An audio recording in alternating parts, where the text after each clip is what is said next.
Bonjour à toutes, bonjour à tous. Tout d'abord, merci au comité scientifique Villefoy d'avoir sélectionné l'abstract pour vous permettre de présenter ce travail aujourd'hui.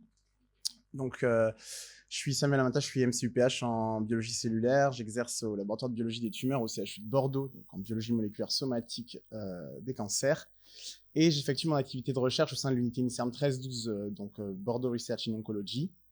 Et dans le cadre de ma recherche, je collabore avec le docteur Marion Bouchkaraï, dont la thématique de recherche est le déficit en alpha-antitrypsine. Et on a monté depuis plusieurs années un projet qui vise à comprendre de manière un peu plus globale que ce que je vais vous présenter ici, ça c'est une partie du travail, le lien entre le déficit en alpha-antitrypsine et les cancers du foie. Et on verra pas forcément que le CHC. Donc un bref rappel sur le déficit en alpha-antitrypsine, qui est une maladie rare, autosomique, récessive, qui dans le monde touche à peu près une personne sur 2500, due à des mutations dans le gène SERPINA1, donc gène qui code pour l'alpha-antitrypsine, avec pour la suite du topo quelques notions de nomenclature. L'allèle normal est noté M. Les variants majeurs dont je vais vous parler, c'est évidemment le variant Z, et le variant S, qui représente pour la France plus de 95% des variants AE2. Et puis les statuts homozygote ZZ, SS, hétérozygote composite SZ, et puis hétérozygote MZ ou MS. L'alpha-antitrypsine, elle a une fonction inhibitrice de sérine protéase, et sa cible principale, c'est l'élastase des neutrophiles. Et de par cette action, elle va protéger les tissus de l'activité protéolytique de ces enzymes. Donc elle va également avoir des propriétés anti-inflammatoires et immunomodulatrices grâce à cette action d'inhibition de cette classe d'enzymes. Donc les variants S et Z, ce sont les majoritaires, mais ils ont une répartition géographique qui est différente. En Europe notamment, puisqu'ils sont tous les deux originaires de l'Europe, le variant Z, lui, est présent principalement dans le nord de l'Europe. On pense que ce variant a une origine du peuple viking, donc Suède, Finlande, Norvège, c'est là où on va trouver le plus d'individus qui présentent ce variant, à l'état hétérozygote ou homozygote. Et puis, le variant S, lui, a une origine issue de la péninsule ibérique, donc Portugal, Espagne, et puis la France se retrouve un petit peu au milieu, avec les deux variants présents, et on le verra, plus de variants S que de variants Z, et pourtant, c'est le variant Z qui est le plus étudié, parce que c'est le plus sévère cliniquement, et donc la majorité des études s'intéressent au variant Z. Donc, la physiopathologie que je vais dérouler par la suite, c'est la physiopathologie des patients homozygotes ZZ. Et donc, l'alpha-antitrypsine étant produite principalement par le foie, en fait, ce variant Z va entraîner une mauvaise conformation de la protéine AAT qui va s'accumuler au sein du système endomembranaire, plus particulièrement le réticulum endoplasmique des hépatocytes. Ça va induire ce qu'on appelle la formation d'agrégats. Et au niveau histologique, c'est ce que je représente en bas à droite de la slide, avec des flèches rouges, ce qu'on appelle des globules, qui vont avoir un marquage passe positif, diastase résistant, et qui vont être principalement présents dans les espaces périportaux. Donc les conséquences cliniques, en fait, de cette séquestration de la AT mutante au niveau du foie, elles sont doubles. D'une part, l'absence d'AT fonctionnelle libérée dans la circulation qui peut atteindre les organes cibles, là où elle va jouer son rôle physiologique. Et ça, c'est ce qu'on connaît le plus sur le déficit, les atteintes pulmonaires, avec donc une suractivation des sérines protéases et donc des atteintes cliniques qui peuvent aller de l'insuffisance respiratoire à l'emphysème jusqu'à la BPCO. Et puis nous, ce qui nous intéresse un peu plus, même ce qui nous intéresse, c'est le côté hépatique, avec donc l'accumulation de ce variant au niveau du foie et les dommages au foie que cela peut entraîner, donc des dommages au foie chroniques qui peuvent évoluer vers la cirrhose, voire le cancer. C'est ce que je représente ici avec l'histoire naturelle de la maladie hépatique des patients déficitaires, qui est une histoire naturelle biphasique. À la naissance, chez le nouveau-né, on peut avoir 2 à 10% de ces enfants qui vont présenter une cholestase importante avec une hépatopathie sévère. Et pour 2 à 3% de ces enfants, on va devoir même aller jusqu'à la greffe de foie. Le reste des patients va continuer à grandir et à évoluer sans symptômes jusqu'à l'âge adulte. Et puis là, associé à des facteurs de risque qu'on a pu identifier aussi, le sexe masculin, le diabète, l'obésité, on va pouvoir voir se développer une fibrose qui peut évoluer jusqu'à la cirrhose, voire au cancer. Et donc, ce sont ces cancers qui nous intéressent. Et en fait, quand on regarde le surrisque chez un patient ZZ par rapport à la population générale de développer un cancer du foie, il y a deux principales études, là encore sur des pays plutôt du nord de l'Europe, donc la cohorte suédoise et la UK Biobank, qui montrent que ce risque se situerait entre 20 à 40 fois plus par rapport à la population générale. Et là, on parle de cancer du foie en général, cancer primitif du foie. Là, ce travail porte sur le CHC, mais en fait, ces patients peuvent développer aussi bien des CHC, des cholangiocarcinomes ou des formes mixtes de tumeurs hépatiques. Ce qui est très intéressant aussi, c'est qu'on ne passe pas toujours par la case cirrhose pour développer ces tumeurs. On a des patients, dans les quelques études qui s'y sont intéressées, on estime que c'est à peu près 50% des malades qui vont développer ces cancers sur un foie soit seulement fibrotique, soit même sur un foie dit, entre guillemets, sain, sans anomalie majeure. Ce qui nous fait poser la question, est-ce que ce variant pourrait induire ou contribuer à une voie de carcinogénèse spécifique dans les tumeurs du foie? Et l'autre question qu'on peut aussi explorer, c'est le rôle des cofacteurs, des facteurs de risque qu'on connaît des cancers du foie, la mâche, les virus, l'alcool. Comment tout ça se joue? Est-ce qu'il y a une coopération? Est-ce que le variant Z se suffit à lui-même pour potentialiser le risque de cancer du foie? Donc, c'est différentes questions. Et puis, en fait, quand on regarde le contexte français, on a quand même envie de s'intéresser aussi au variant S. Parce que la plupart des études s'intéressent au Z. Le S, du coup, hormis quelques études en pneumo, on n'a pas eu beaucoup de données. Et puis, on a quand même 14% d'individus hétérozygotes MS dans la population française. Donc, notre question, c'est est-ce que le Z, ça a l'air avéré, hein, mais est-ce que le S, en plus du Z, pourrait contribuer au développement de cancer du foie, indépendamment ou pas de cofacteurs? Donc, pour répondre à cette question et essayer de voir déjà sans les cofacteurs, de manière indépendante, on s'est intéressé à une population assez précise et on a essayé d'estimer la prévalence de présence de ces variants Z et S dans une cohorte de patients qui avaient développé un CHC sur foie non cirrhotique et sans autres facteurs de risque connus de CHC. Donc, au niveau de notre population d'études, on a pu donc inclure 91 patients issus de deux centres français, donc Bordeaux et Paris-Beaujon. On a développé une méthode rapide de screening des variants Z et S par digital PCR, donc 4 couleurs, pour permettre en une seule réaction de détecter les deux variants et leurs homologues normaux, sauvages. Et puis, on a corrélé ces données en fonction de la présence ou non de variants aux caractéristiques clinico-pathologiques de la cohorte et aux données de survie.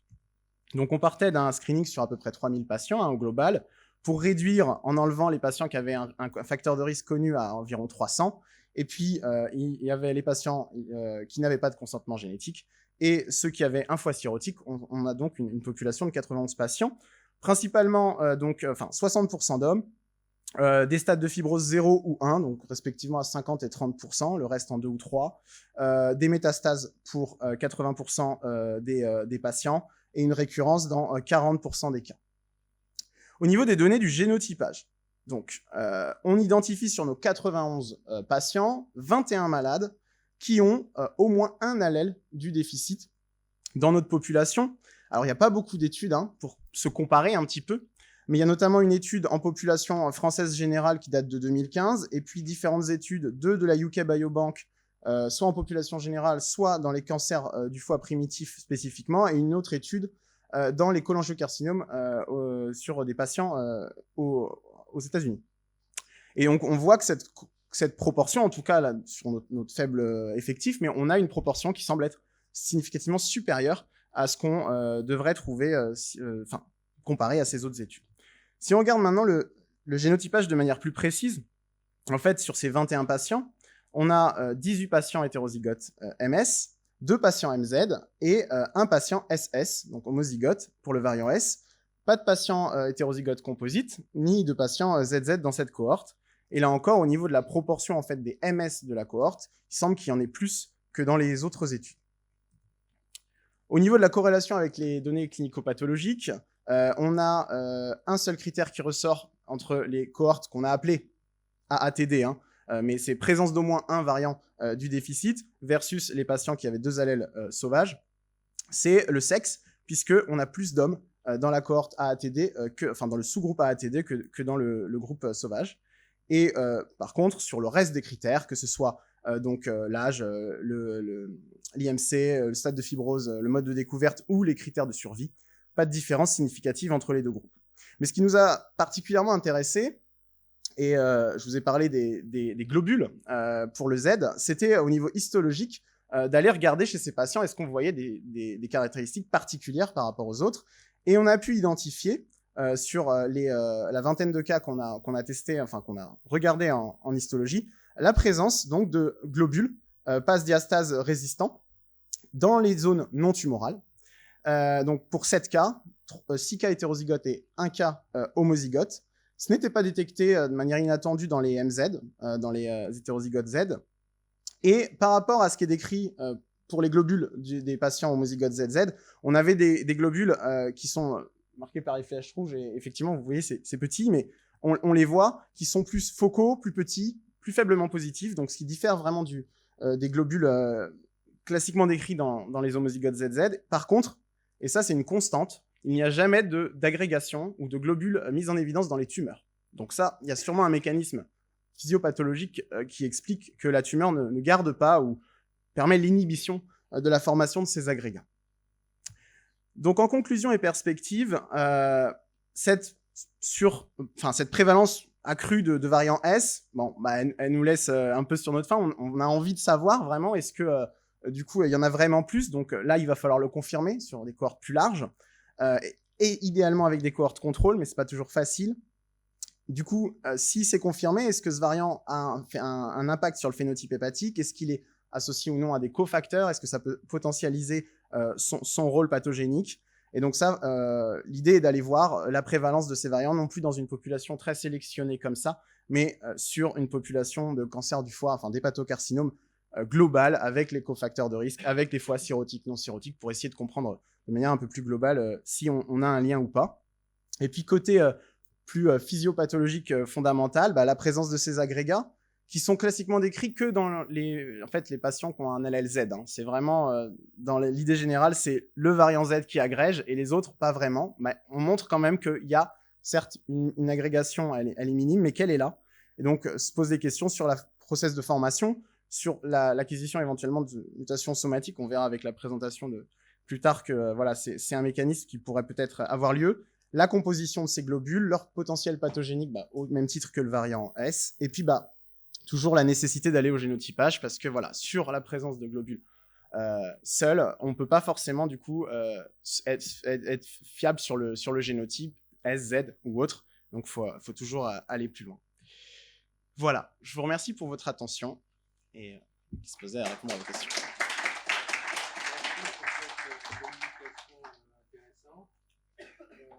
Donc on a 3-4 minutes pour les questions.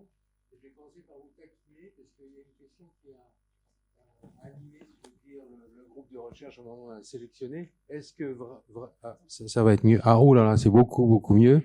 Est-ce que chez vos patients, on peut vraiment parler de déficit en alpha-antitrypsine, puisque là, il n'y a pas de déficit biallélique, et je pense que la concentration d'alpha-antitrypsine dans le sérum était normale ou quasi normale. Je vous rejoins sur cette notion de nomenclature et de termes, de définition de ce qu'est un patient déficitaire en alpha-antitrypsine. Peut-être que oui, c'est plutôt le rôle des variants du déficit plus que vraiment la maladie. Enfin, on ne peut pas caractériser ces patients comme déficitaires. Voilà. Mais ça reste quand même... Certains patients MZ ont quand même certains surrisques de développer des atteintes hépatiques ou autres. Donc, même à l'état hétérozygote, on peut penser que ces variants pourraient avoir un impact. C'est peut-être pas un déficit en tant que tel, mais voilà, ça peut jouer. Muriel. Merci beaucoup pour cette présentation. Ça marche, ouais. J'ai une question concernant les patients génotype MS qui sont surreprésentés dans votre étude. En fait, c'est visiblement un allèle S qui est plus prépondérant dans le sud de l'Europe, donc oui. Espagne, Portugal. Est-ce que en Espagne ou au Portugal, j'imagine il y a beaucoup de MS, est-ce qu'il y a une surreprésentation des carcinomes ou est-ce que les MS sont aussi surreprésentés chez les patients ayant un carcinome? Est-ce que c'est quelque chose qu'on connaît? Alors, il n'y a pas d'études vraiment côté hépato. Les données sur le S en Espagne sont principalement réalisées par des pneumologues, enfin tout ce qui va être les critères, enfin les atteintes cliniques majeures, donc là, au niveau pneumo.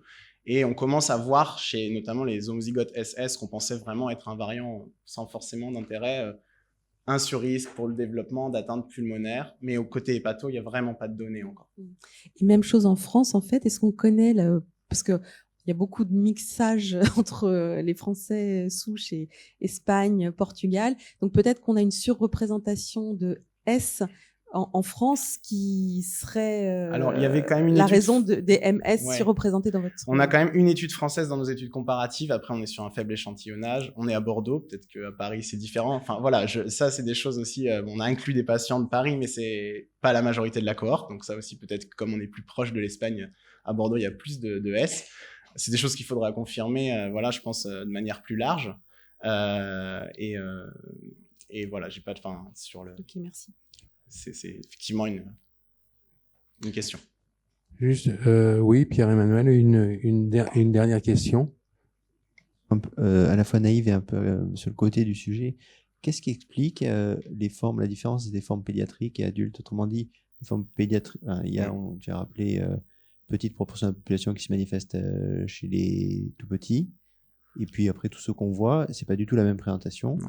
Et qu'est-ce qui explique ça? Programme pour annoncer le suivant. Justement, il n'y a pas beaucoup d'études et il y avait un projet, notamment porté en partie par Marion, pour essayer d'aller comprendre au niveau, déjà d'un point de vue génétique, est-ce qu'on avait des variants ou des choses qui pourraient expliquer chez ces patients par rapport aux autres adultes qui ne développent leur pathologie ou ne la développeront jamais d'ailleurs, cette atteinte sévère dès le plus jeune âge. Mais actuellement, on n'a pas vraiment de données. Mais c'est un travail qui est là dans les tuyaux pour aller comprendre sur une cohorte notamment...